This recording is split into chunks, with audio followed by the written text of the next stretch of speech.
Hello and welcome to Grug Gaming, and welcome to the October update video.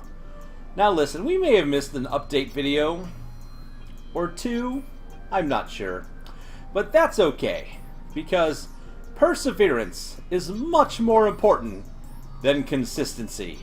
So with that, let's jump into the update video for October 2018. If you hear my voice sound distracted or a weird sound, the cat has decided now is the time to play. And that's always fun. So, as we're looking at this month, we're looking at a game we haven't seen yet on the channel. I don't believe I've moved on the channel at all. If I have, I'm sorry. We're going to look at E.V.E Online. Now, E.V.E Online is an MMO, like World of Warcraft or other massive multiplayer online games. But the difference is, as opposed to those, in E.V.E, you are playing a spaceship pilot. Specifically, you are playing a capsule pilot. And what that means is that you are a pilot who is genetically grown inside of a pod. Let's show the pod off. Let me get out of my ship here. Let's see. Hardly ever do this. There we go. We'll go ahead and leave the ship. There it goes. And you'll see here's our pod that we are inside of and through which we view the world. So what we're actually seeing is not through our eyes, but through the eyes of millions of camera drones throughout all of space. And our own pilot has his own camera drones that fly around his pod or around his ship so that we can see what's happening. Now, like most MMOs, there are some basic tenets to E.V.E. Basically, it is what is you could call sandboxy. A lot of E.V.E is designed around creating your own excitement, your own adventure. So in E.V.E, you can do multiple different things. You can be somebody who does NPC missions. And NPC missions are like PvE quests you might see in other games. You get ISK, which is the type of currency in the game out of those quests. You might get items, and that can be very fun and fulfilling. Another thing you might do in E.V.E is you might play the market. So one thing we'll pull up real quick. We're not doing a full tutorial of E.V.E, by the way. We're just looking at things. So this is the market. You can actually see a stock ticker at the bottom showing you how prices have changed. When you hover over it, it stops. How prices are fluctuating for specific products on the market. We can go ahead and we can actually look here. If we take a look at something simple. Let's look at here we go. We'll take a look at small lasers. So this is just an example of an item, and this could be any item in the game. So here we have an item. This is a dual light beam laser, and we can actually look at the details for this item. We can see, and what we can see depends on our skill, but we can see, for example, around here, we can see the different places where people are selling this laser for 19,000 credits, 19,000 ISK. And we can see places where people are buying this laser. So, for example, well, this is a bad example. Let me get a better example. Hold on. Here we go. This always works. So here we go. We could take a look and we could see that soil, which is a trade good, it's used for industry. You can see what it is selling at in certain places. So it's selling for around 69 to 70 ISK in these different areas. And you can see that it's being purchased by people for 119 ISK in these different locations. And these are most likely places where there are factories. So if we wanted, we could get an industrial ship that has a whole bunch of cargo space. We could buy a whole bunch of soil, and we could transport it ourselves in our ship. Let's go ahead and get in a industrial ship just so we can see what those look like. Here we go. There we go. We could fill an industrial ship which has a huge amount of capacity, and this one just looks cool. I just like the look of this ship. We could fill one of these ships up with soil. We could transport it across the galaxy to a different star system where it is needed, and we could sell it for a profit, and that's another way we could play the game. We could also set up courier jobs, missions for people. So what we could actually do is you can set up in the interface a mission where you could say you want someone to transport an item from, oh, let's say you wanted to transport Quaff Zero. I could say that I want someone to transport Quaff Zero from the Navy Assembly Plant to I Choose You Satillo Market. Okay? And what I could do is I could actually set up a consignment where I would buy a bunch of this, leave it in a station, and say if you pay me a certain amount of collateral, you can pick up that package, and when you deliver that package somewhere else, I will pay you back your collateral plus profit. And so you can be a courier intergalactically, not internationally. Another thing you can do in EVE is straight up PvP. There is sanctioned PvP in EVE. It's like you can join a team, the military of your country basically, and go to war with other militaries. There's another part of EVE where it's just straight up PvP. There are parts of space that are protected and parts that are not. And when you go down the parts that are not, those can be run by players, and PvP is how those players dictate control of those areas. Speaking of those areas being controlled by players, you can form a corporation, which is like a guild, and you can use that guild to take over part of space and be in control of the mining there, be in control of taxes, be in control of who can come and go. And the way you dictate all that, your control, is by having actual players play pilots, play the PvP portion of your empire to control traffic and population in those areas. Very much player driven. It's a great part about EVE, and it's where a lot of those great stories from EVE come from. Now there's even more to EVE. There is layers upon layers, and we're not going to talk much more about it. We're just going to say that if you are interested in a game that offers almost everything, check out EVE. And a cool thing about EVE is that it's gone free to play. What they've done is EVE revolves around two things: ISK, which is the money in EVE, and your character's skill, which is based on time. Now, ISK is something easy to achieve. You can grind out ISK. I have a couple ships and a 1.5 million ISK, and I've been playing this character for, oh, I don't know, go on about 2 hours, 2.5 hours, and I haven't really been playing that whole time. As far as actually playing him, I don't know how long this has been running. But the other thing you've got is, oh, maybe it's been about 3.5 hours. Sorry, I've been watching Doctor Who in the background. So you have your character, and the way you're dictated your power in the game is either through your ISK, so I have a net worth of this much, but the reason that ISK dictates your power is it lets you buy ships. So you can buy ships, or you can, again, we talked about you can use your money to buy and sell products for a profit. Whole bunch of different things you can do. And so the money is a direct reflection of how much power you have in the games. That's what allows you to do things.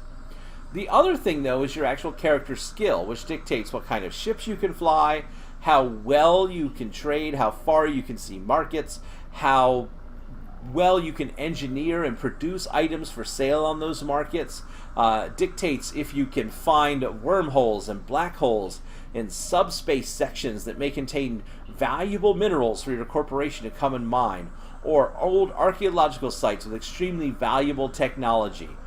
All this is based on skills, which is opposed to being ground out in an experience system like you might see in other games, is based surely on time.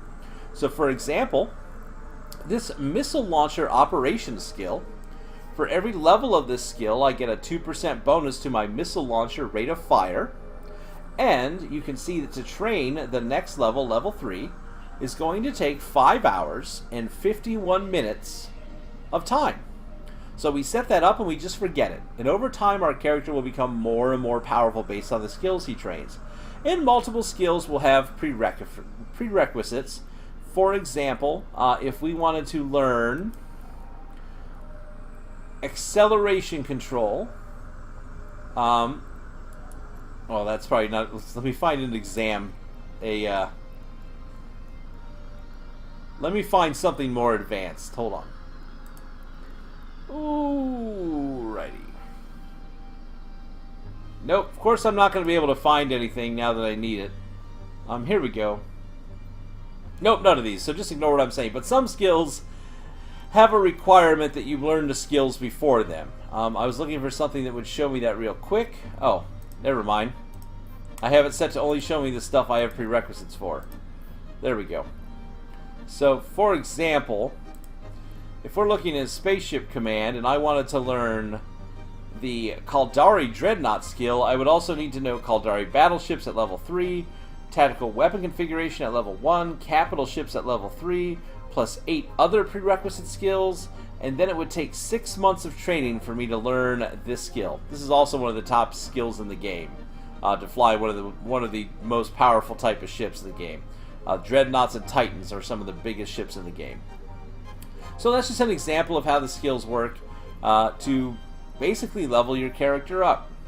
So that's enough talking about EVE. I hope I've given you a very broad overview. Again, if you're interested, check it out. Let's look at some gameplay, though, some very simple gameplay.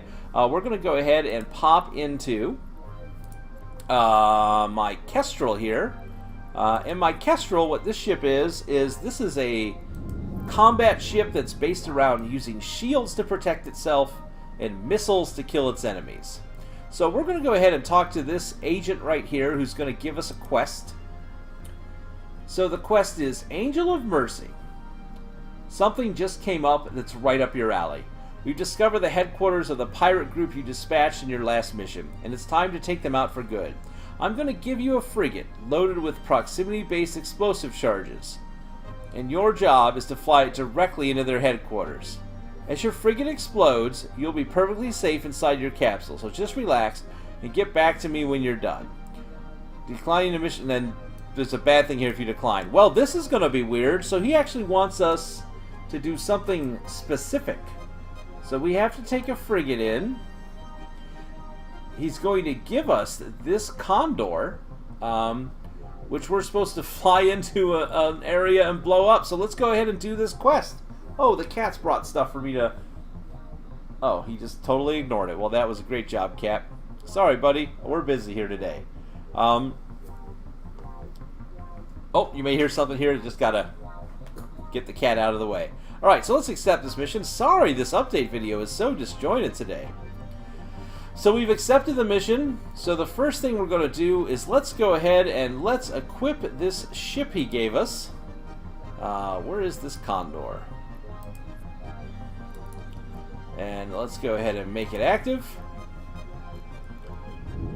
Here we go.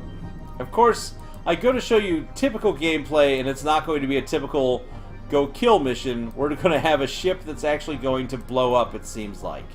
So, I see nothing special about this ship and the stats for it, but who knows, we'll find out. So we need to go to this mission's location. So first, we're going to undock from the spaceport we've been in. Takes it a second. And here we are out in space. And space is awesome. There's another player ship behind us who just left. Here we are. Our tiny little ship out in space. Somebody died right here. Somebody got blown up. And this is the main view when you're outside.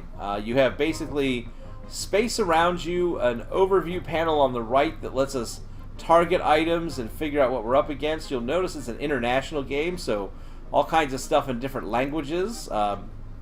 Sometimes you can read it, sometimes you can't. Sometimes, does this have anything cool outside it? No. Sometimes outside space stations you'll even have people put a bunch of objects in space to spell things, which I always think is kind of great. So we need to head off to our mission location, so we're going to go ahead and warp to that mission spot. Warp drive active. Now normally we would be going into combat with a ship that had missiles or lasers on it or some type of combat ship. This one, they just want us to crash into them and blow up apparently, so we're going to see how this goes. This is the first time I've ever done a mission like this, so kind of neat. So when we go to an area where we're going to be doing something kind of weird or different, instead of having like a dungeon that we would go to, that we would go into and maybe, you know, fight some mobs or something like that, instead this game has what's called dead space. So what this is going to do is the space area we're in, the little section of map, is cordoned off, and somewhere inside that section of map, it's going to set up a little area for us to go to where it's going to spawn the mobs, or whatever our mission is. Now, of course, if you're another player, you could scan us and figure out where we are in that area and come and interfere with us if you wanted to. Not very common, but we can also have friends come meet us there, warp to us, all kinds of stuff. But to get us there, the game sets up this gate, which is going to teleport us to where it's going to actually put those mobs. So we're going to go ahead and activate it, and we're going to warp off for this mission. This suicide pilot mission it has set up. So here we go, we're in warp. Alright, now he wants us just to... Oh, there it is. There's the station. We are going to fly our ship at maximum velocity right into this starbase control tower, and we are going to show these Space Pirates who's boss. We could do it close up and see all the action. We could zoom out and treat it like a tactical game almost. Here we go.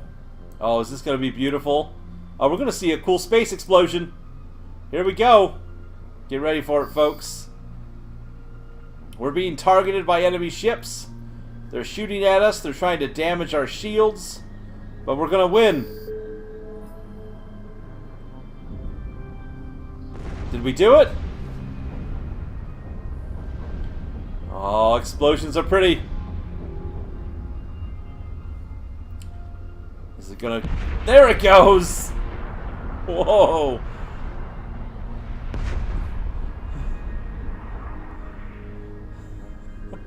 Well, we have successfully destroyed the enemy space station by ramming it with a ship.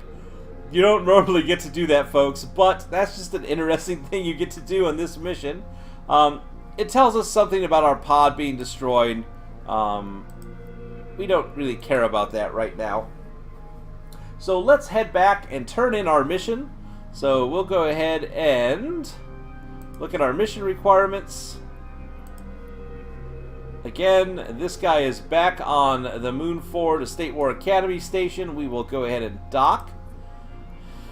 And now we are inside our capsule again.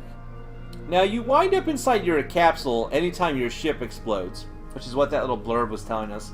But you're also kind of vulnerable as well, because if your pod gets blown up, your character gets killed. And now, I haven't played EVE in a long time. It used to be, there we go, that when you died, oh, this character's, look, you can see the last time I played EVE was when I made this character a while ago, over a year ago, because I was going to check something out on him to see about how filming worked for this, and then I never filmed stuff. So, what happens when you die? What happens when you die is you get sent back. When you take a pod into a space station, they give you a new ship to use. If your pod gets blown up and your character dies, then you actually get cloned in a home base station, and you lose skill points unless you have paid for clone insurance. Do they still do that? Let's see.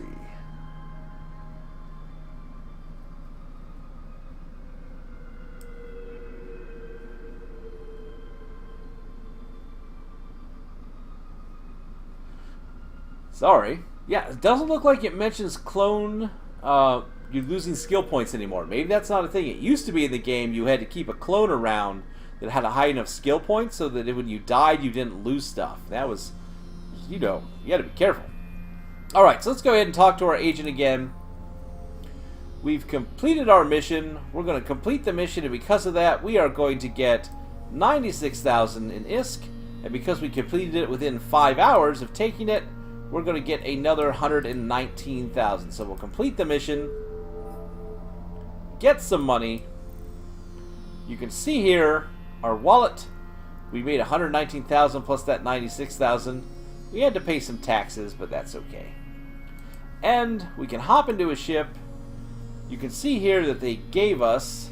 oh, I already have a ship here. If I didn't have a ship here, they would have given me an Ibis, which is the basic ship for my faction. And depending on your faction, you could get, you know, a couple different basic ships. But you always have a ship in EVE. You're never completely empty. You can always come back and get one and start from scratch. But here we can hop back into a ship and we can take another quest or go off to do other crazy space adventures in EVE. So that's just a quick look at EVE. I am in no way an EVE expert. If you are extremely interested in EVE, there are tons of YouTubers out there doing videos on EVE all the time. It's a very popular game. Highly recommend it. Check it out. It's fun and it's free to play. So folks, with that, let's hop over and take a look at the channel.